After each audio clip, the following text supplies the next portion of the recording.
Hey, family, welcome to episode 34 of my Enrolled Agent career. If you're new here, I am your host, Timalyn Bowens, America's favorite EA.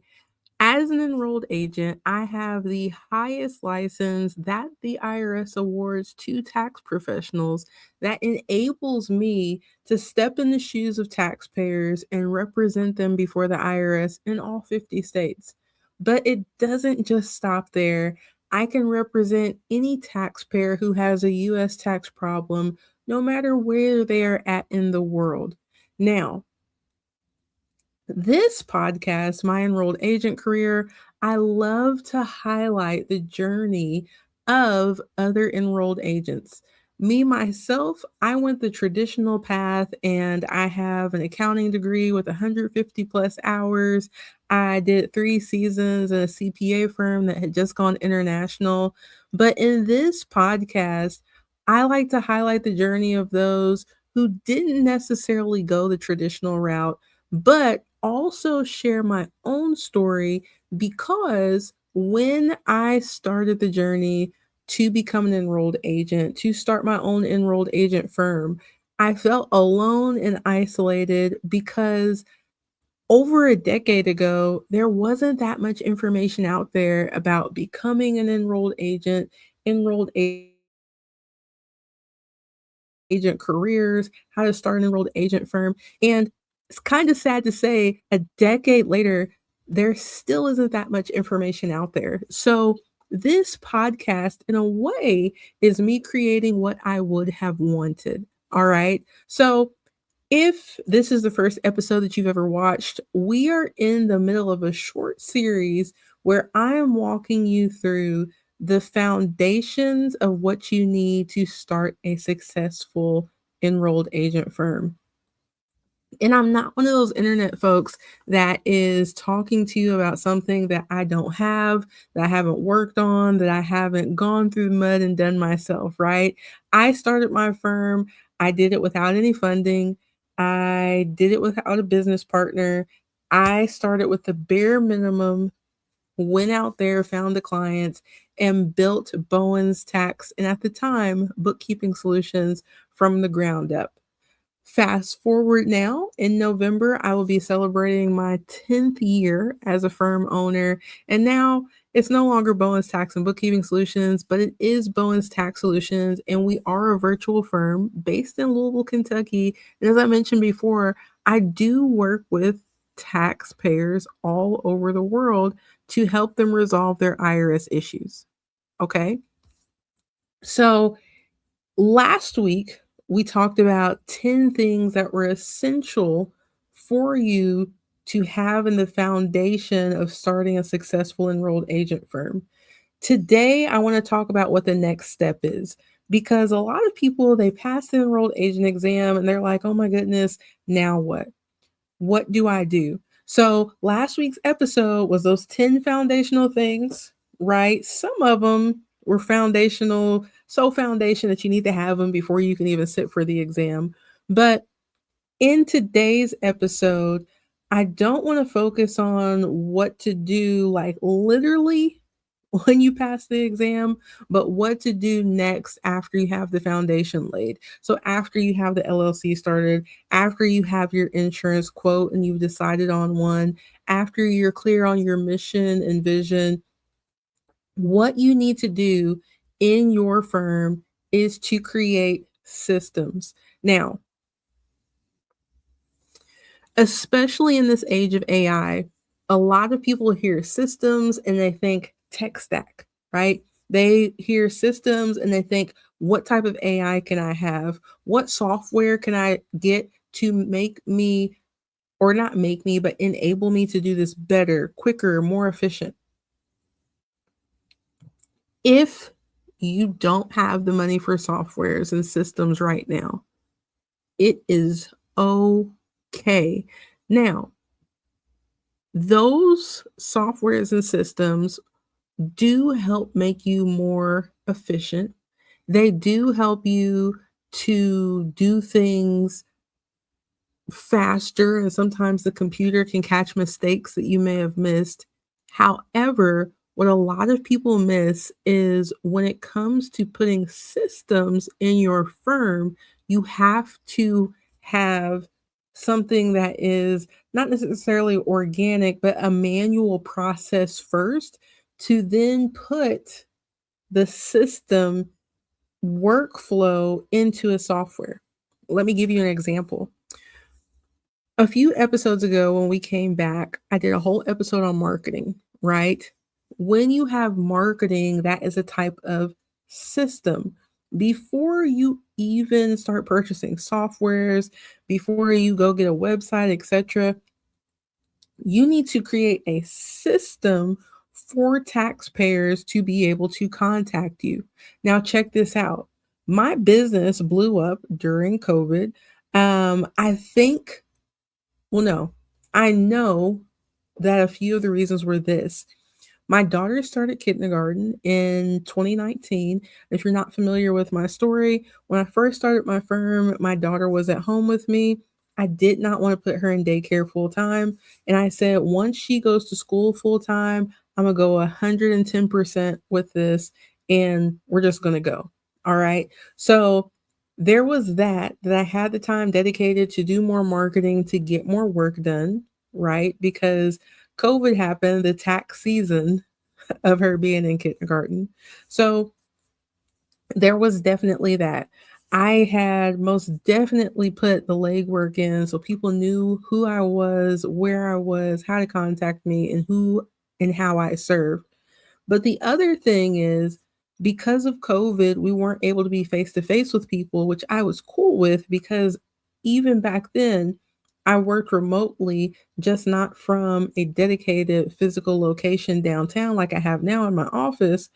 But I was already serving people virtually via Zoom before everybody was doing it.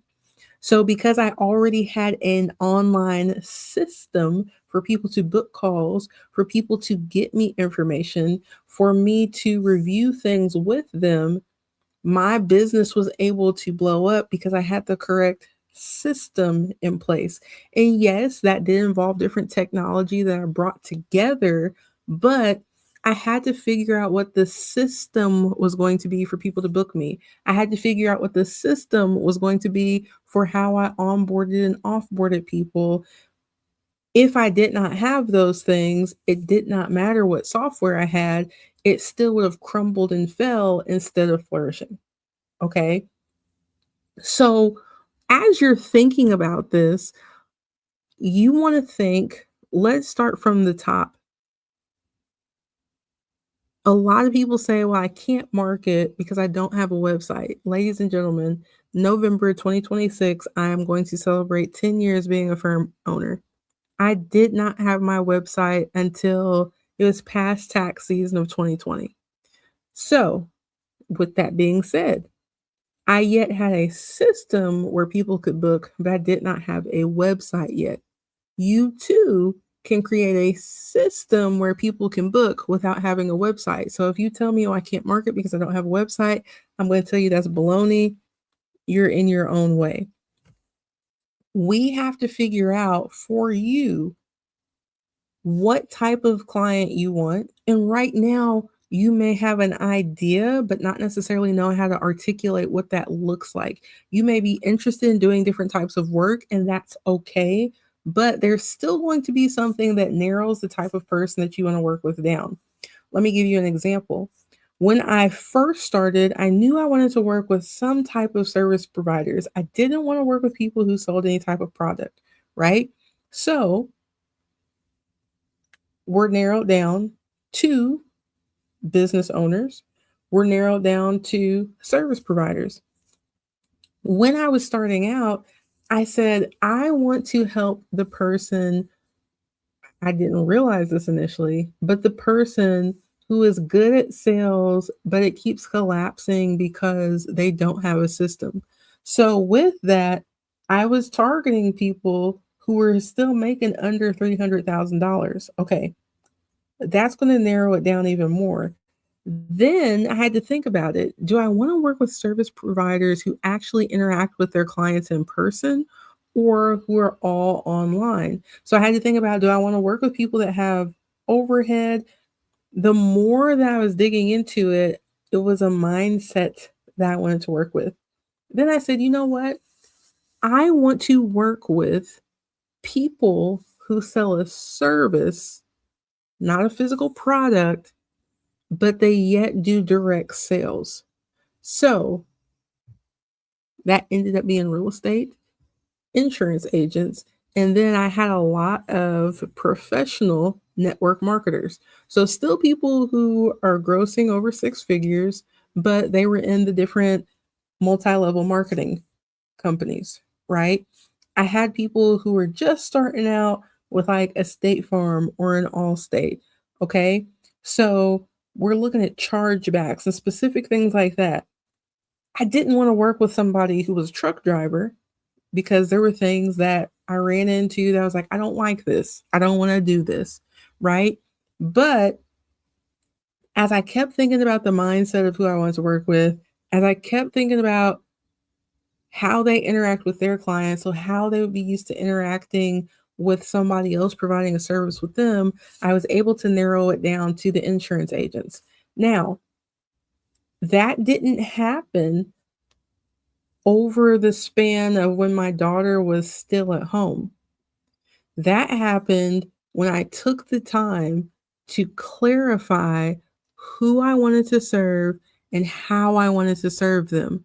Now, if you're a regular listener to the podcast, you've already heard me say this in previous episodes. So, if you haven't caught up with that, I was out here for 3 years essentially helping anybody and not honing in.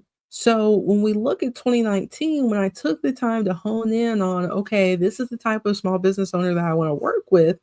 Yes, 2020, I already had the online system set up. Yes, 2020, I was going full time, but I also had clarity. That clarity allowed me to create a system to say, okay, this is how I'm going to market to this person, and this is how I want them to book a call with me.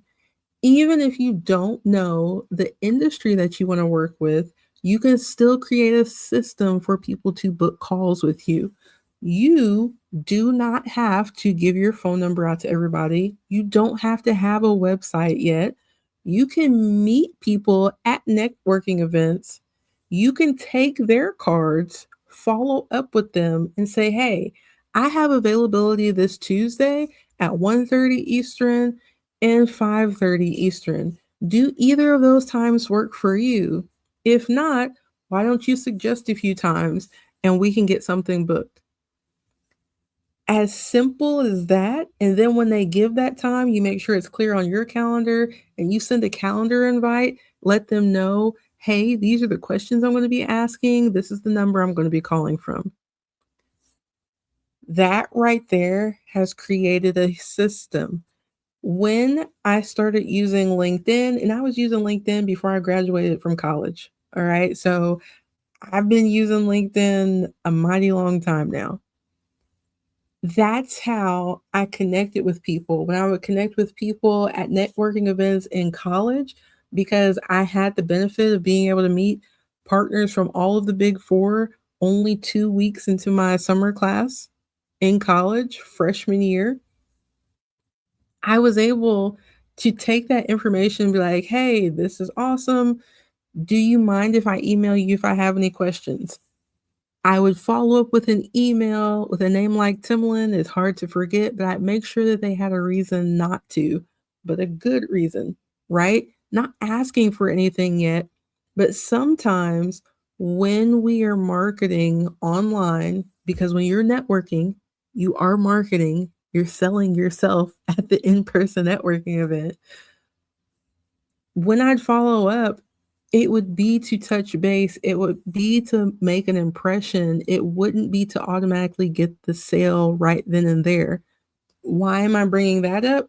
Because the people that I made contact freshman year, sophomore year, junior year, when it was fall of my junior year and time to interview, none of my interviews felt like interviews because I played the long game. And when they needed me, I was there ready for the interview, and we already had camaraderie, right? We already knew each other. I'd already built that know, like, trust. I got clients this past year because I stayed top of mind, even though I'm posting, nobody's engaging with it. I'm saying DM me, nobody's DMing me. But as soon as their CPA retired, as soon as somebody died, as soon as somebody left the industry, because I stayed top of mind, because I kept in contact with them. They came immediately to me. And I know that if I continue to do a good job, they're going to stay loyal to me because they were loyal to the person that they were with before. And because of that loyalty, that's why they didn't jump ship with me automatically as soon as they met me. Now, that was a freebie. Didn't mean to go that way. So if you're discouraged in your marketing right now, remember, you have to keep making those reps because you don't know who's watching. And right now, you have to prove yourself to be a trustworthy and knowledgeable professional. All right. So, the first thing you want to do, even without software, you want to make sure that you have some type of system that is the same every time for people to book a call with you. You decide, you look at your calendar and you say, talked about this in the time management episode.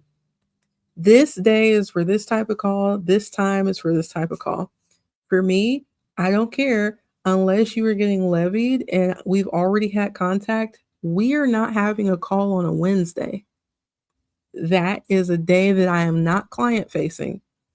Monday, Friday, that's when I typically am going to do networking, collaboration, coffee chat calls via Zoom. For tax rep, if it's a DIY consultation, I only do those certain days. I only do them certain parts of the day. Same as the initial consultation, if it's somebody who wants to work with me and they already know they want me to do the work. Because I have to have dedicated times to actually get the work done. I know that I'm not a morning person, so I'm not taking any calls before 10 o'clock a.m. So this is your enrolled agent firm. You have the ability to do the same thing and set the blocks on your calendar. Okay, now we have the blocks. We have Friday as our follow up Friday. So everybody that we met with at networking events, everybody that we had a call with on that day, we're going to follow up and touch base with them. All right. Thank them for their time, etc. And that's if you're just extremely busy. If you have the time to follow up before that, absolutely follow up. Okay. But you see when you're going to have certain calls. So when you reach out to a person, if you don't have a system like a website or booking page, right? You're going to say, hey, I have Thursday at 2 available. If that doesn't work for you, I have Friday at 10 a.m. Which one works best for you? They tell you, you book the call. Now that you have that system, you've done 50 calls, right? You have an idea, okay, this type of person is only going to get on to ask me questions. This type of person is usually serious about hiring me. What you do with the information from those different calls is you make sure that you take notes so that you're able to recognize recurring themes, recurring questions, recurring issues that you're like, hey, I don't like talking to this type of person. Because you're going to be able to take that and tweak your marketing, but also create a client intake form. In my firm, you can't just get a call with me without filling out the questionnaire, right? And it's not a resume, it's not anything crazy long. But what that does, it allows me to see if this is going to be a good fit or not from the jump. It kind of filters out. Sometimes it's hit or miss still. It's going to let me know if this is a tax prep consultation. I can give them a quote of what it will cost them because I've already got certain questions answered up front. And in mine, I'm asking them,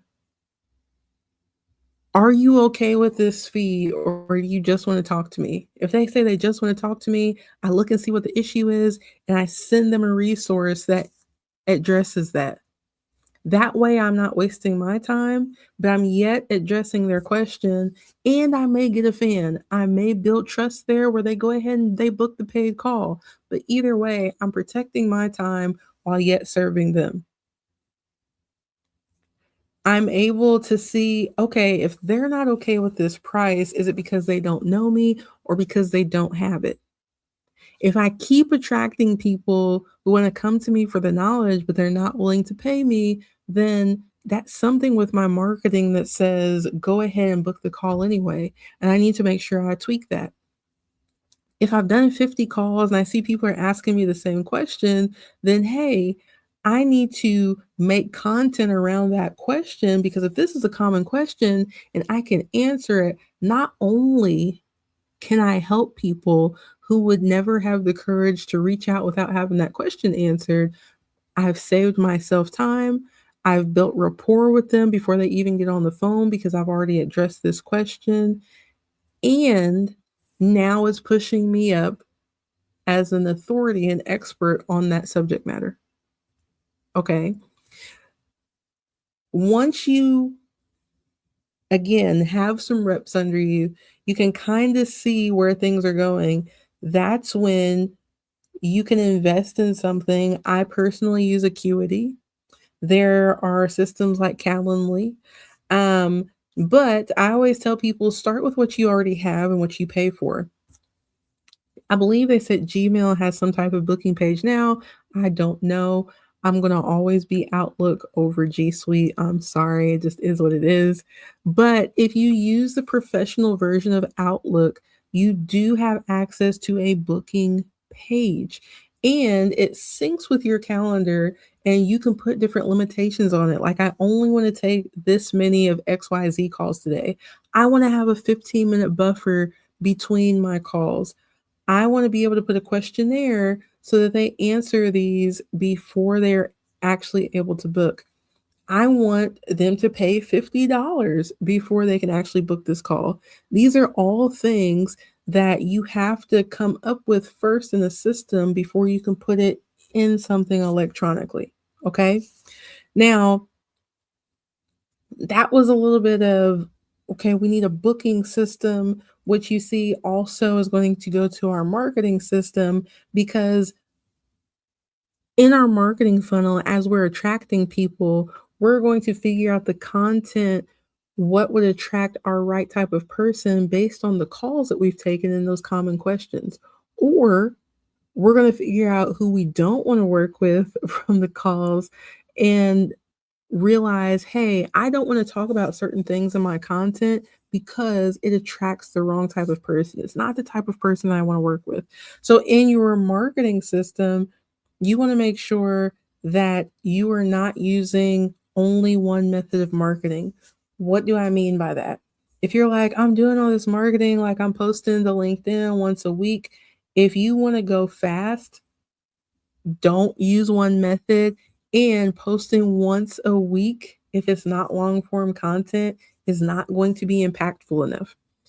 Start slow so you're not overwhelmed, start planned out, but once a week, just making a hey, random tax fact post is not going to be enough to build credibility for you.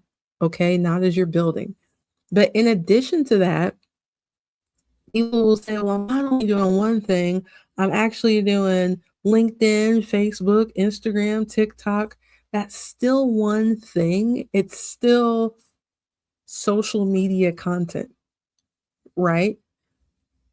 Now, with TikTok versus LinkedIn, one's video, one could be video, blog, what have you, but it's still, like I said, social media content. You have to mix that up with something else.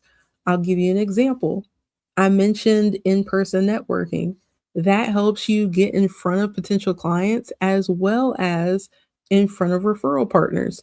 Now, if we go to an in-person event, there are 50 people there, you get to meet 15 of them, but you're still able to see the email list, or you're still able to um, see something with the event attendees, you can take that list, connect with the 15 people that you met, right? If you think there's somebody you talk to again in person, then take the additional attendees that you didn't get to connect with. You can either email them or you can connect with them on something like LinkedIn. Send them a quick message. Hey, we were both at XYZ event. Sorry I didn't get a chance to talk with you. Would love to set something up to connect later. Boom. Now you got another real estate agent as a connection, potential referral partner. The way real estate sales go, they may end up being a rep client. They may end up being a tax prep client. You just don't know. But because you were outside and you actually met them, now we're going to use LinkedIn to reinforce who you are in authority marketing. And we've paired up in person networking, social media networking, and there's that overlap there. They're going to build on each other. They're not going to do as well all alone. Now, with email, that's a form of direct marketing. Don't email folks if they haven't given you permission to. But we have referral, we have in person, we have direct marketing, which could be via, again, social media, that could be via email, that could be via mail. We have content marketing. If you have different forms of content, it's still content. But if you're going to do that, make sure that you are working smart, not hard.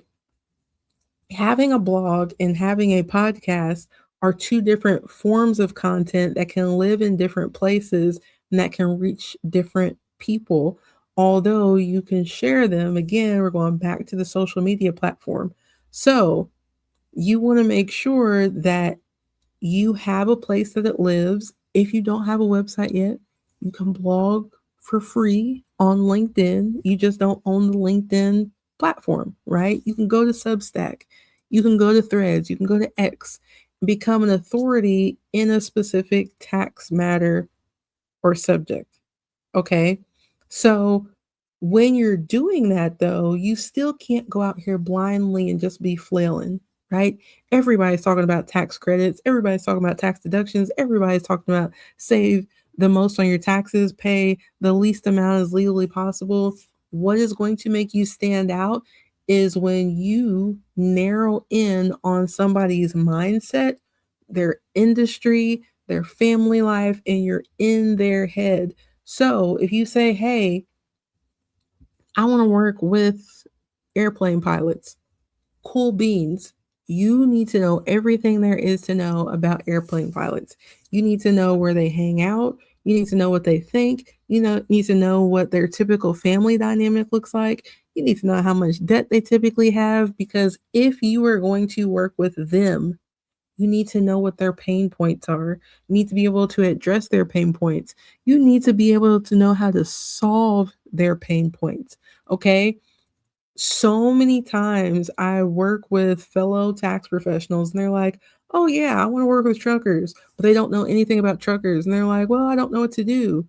Go talk to truckers. Go have those calls with truckers so you can organically find out what they're dealing with. Go to networking events where your ideal client is so you can book those calls. So you can figure out, okay, how do the ins and outs of their business work? What part of accounting or tax is difficult for them that's just creating a burden that makes them feel like they can't be the best version of them in business? That is something you have to do, but you have to create the system to say, okay, this is my day for networking. This is my day for creating the content. This is the day for me to follow up with emails. So, the end goal, if they don't book a call with you, do you want them on an email list so you can email them once a month to stay top of mind? Where do you want them to come so that you own their information and you can keep in touch with them so that when it's time for them to make a decision about tax preparation, about tax planning, about tax representation, it'll be like my interview season where they've already built rapport, You've already built rapport with them. So now they trust you because they automatically have that know, like, trust because you stay top of mind. You've proved yourself. You've made a good impression. Now they're just waiting on you to make the ask. You have to create the system to do that for you. So before you go and say, I'm going to spend this much on ads, before you say, I'm going to buy a microphone because I need a podcast, you got to figure out who you are, who you serve, how you serve, so that you can create content that's going to be relevant to them. You can't talk about the most trendy tax topics because, okay, you got the clicks and the likes and the vanity metrics and all that, but you don't have any clients, you don't have any money. You're still borrowing money from your parents, family members, from your 401k. That's not cute after a while. Okay. I'm never going to be the lifestyle mentor that says, go borrow this money from whoever and let's look good on social media. Right. I want you to take a look at the things you can do organically to build your brand, to build your business so that you can start saving money. So when you figure out what works, then you can put it in the system and it can take off. All right. I'm coming back in. So we have a system for getting booked. You got to create a system for marketing. And that's one of the things I'm super excited about this fall in October, the 23rd through the 25th. The whole last day of the Enrolled Agent Firm Bootcamp, I am going to be talking about creating a system for your marketing so that you have 90 days of marketing done before you leave to go back home. Now, for the people coming, they're going to get some homework in October so that they're ready. But I'm also creating a workbook for them that they can take with them. So everything that we talked about, they can be keeping notes. And if they don't have something for each of the 90 days, they can go back to what we talked about and fill that in. So right in time for tax season, if they're taking new tax prep clients, if they're ramping up to get tax planning and tax representation clients, they will be ready. And I'd love to have you in the room too. So if you haven't heard about it yet, this is your official invite to the 2026 Enrolled Agent Firm Bootcamp. And like I said, it is I'd say two-day event because we have 2 half days, right? Thursday night, we're going to come in for a meet and greet with not only myself, but our speakers. I have Mark Dombrowski coming in from New York, Lysandra Everett from Virginia. We have Lawrence Taylor coming in from Evansville, Indiana, a financial advisor, Vincent Broadbeck, who is a tax attorney. Look, we're going to have an amazing time, not just networking, but also getting the fundamentals down. So not only do we have a firm that we can say, oh, yeah, I started a business, but building something that is sustainable that you can grow as well. Okay. And you're going to be able to get 4 hours of continuing education this year, too. So I'm super excited about that. I'll make sure that you have access to the link for this year's boot camp down below. Okay. So if you don't have your marketing system in place yet, that's definitely an event you'll want to check out. If you can't make it, I am thinking about doing something with the workbook and having that for sale. All right. If that's something you're interested in, let me know down in the comments. After we have our system for getting booked, we have our system for marketing to lead people to book us. We need to make sure that we also have a system to get the work done. Excuse me. Again, if you don't have a plan and system, you will be flailing.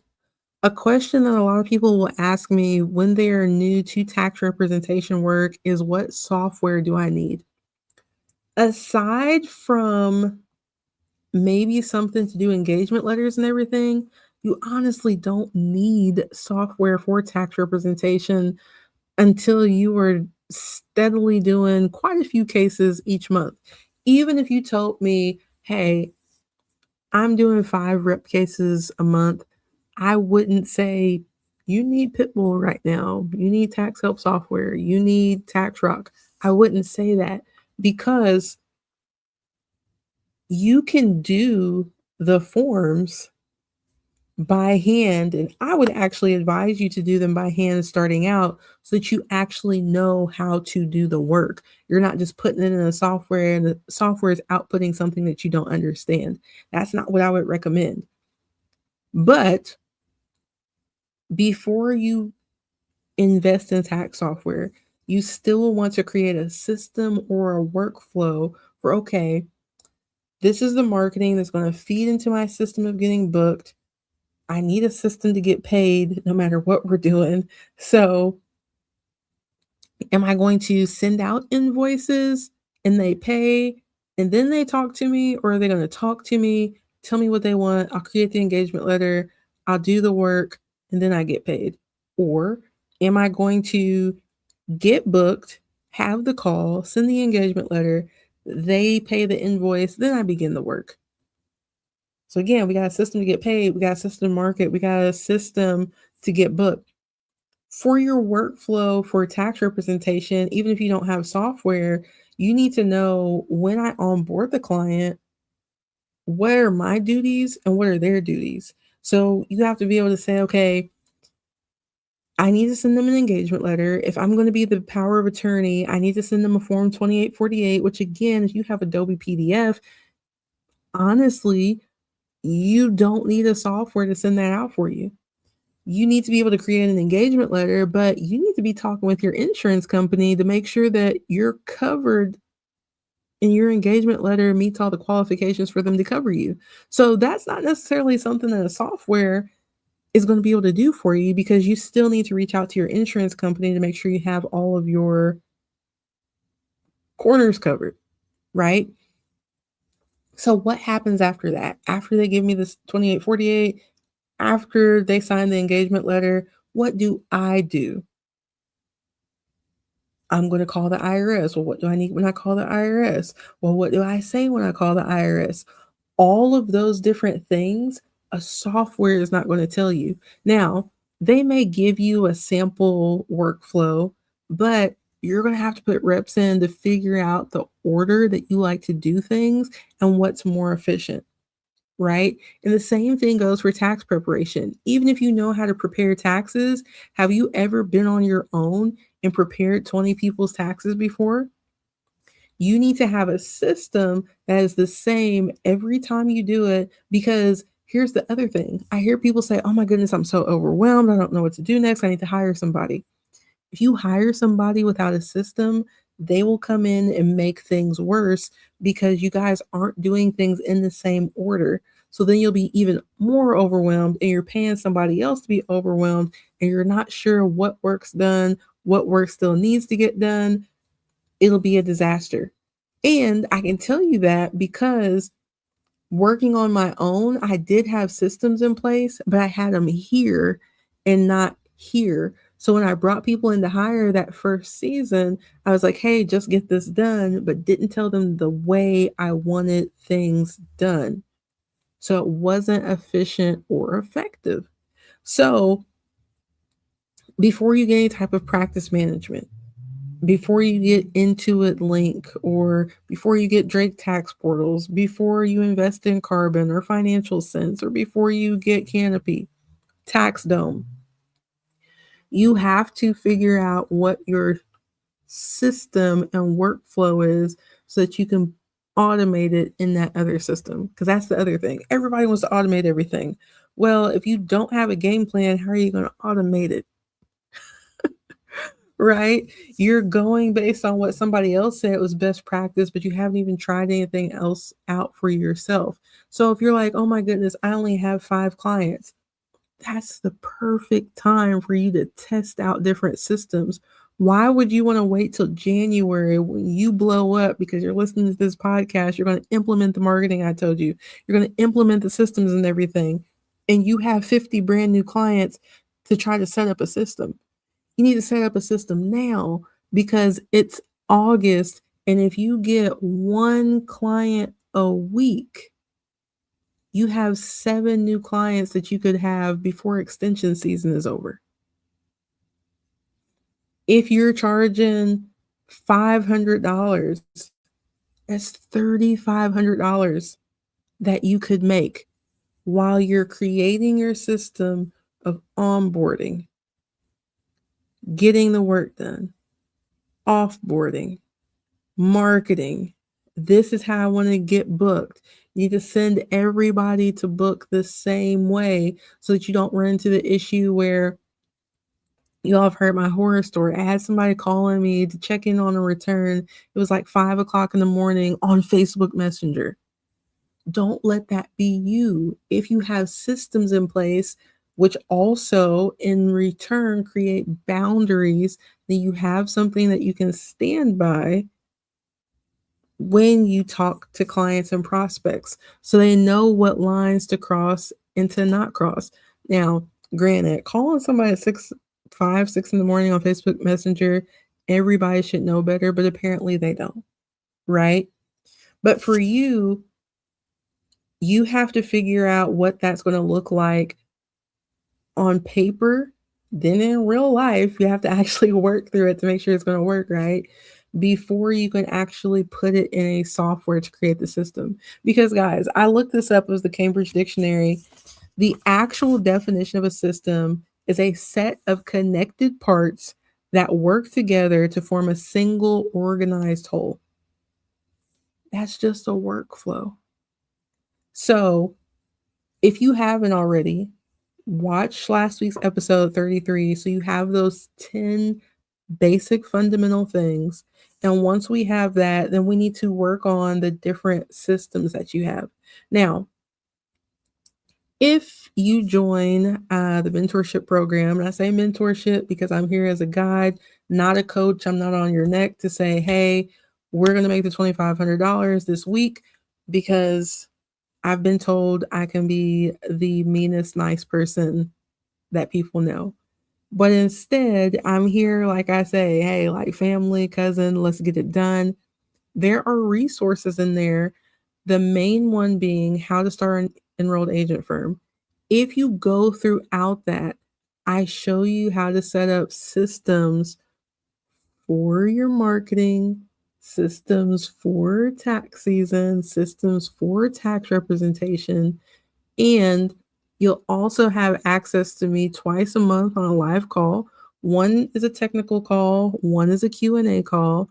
But in addition to that, you have access to me in a paid group to share your concerns, your case matters that you need help with. And you also have access to a paid article subscription. Let me actually pull that up now because let me see here. Uh-oh, the wrong page. If you or somebody are like, hey, I can't actually do that yet, there are articles I have both paid and unpaid that you can access. So you're going to hit the hamburger bar, right? This is how to start an EA firm. This is different courses that are available as well. So if you're like, hey, I can't do that yet, but I really want to check out the post tax season marketing, or I really want to look at the back tax negotiation workshop so I can understand the workflow, the forms I need to use, or maybe you want to check out the IRS penalty abatement or IRS installment agreements. Those are available. But where I was going at first, we have the articles here, right? So if you are interested in seeing, again, shameless plug, check out the EA Firm Bootcamp speakers for the year. This has the itinerary. You can see the hotels there near the event. You definitely don't want to miss out, right? But if you're interested in seeing what softwares I use for these different systems, this article, I believe, is actually a free article, so no paywall. And when you get in here, so like I mentioned earlier, I use Acuity for booking. Canopy is the practice management system that I use right now. I used to use DocuSign. I am using Drake tax software. Let me see. Again, Microsoft over G Suite all day, every day. QuickBooks and QuickBooks Payments. I talk about how I use Ping Assistant. I do use Pitbull tax software, but again, like I said, you may not necessarily need a software yet to do rep work, especially if you're just starting out and you don't know how to prepare the forms. That's something that you'll want to check out um, once you have a consistent flow of clients, then that will help make you more efficient. Stripe, Wix, and talking about Burrito and Zoom. All right. So, again, if you want to check out the different software, that is a good article. And then I believe for the paid subscribers, there is an article in here that walks you through the tax representation workflow. If you don't know what services you can provide, definitely check that out as you were starting out. Um, that will help you, like I said earlier, with who am I helping? How am I helping? Let me see. I know what I'm looking for. Let me type it in here.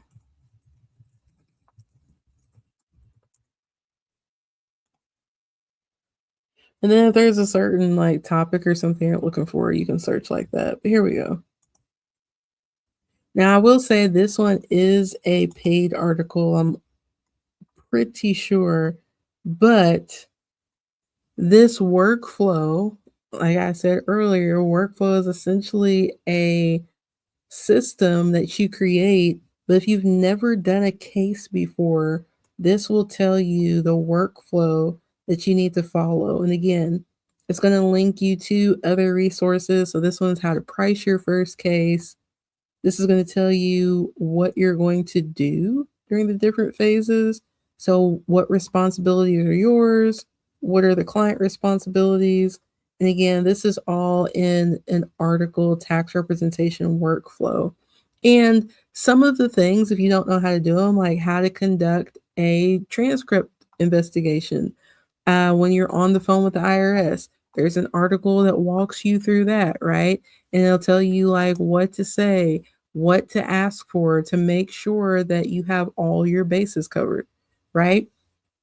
So again, some of that is available for free, some of it is behind a paywall, um, because I want to make sure that you win, right? Like I said, when I was starting out in my firm, these type of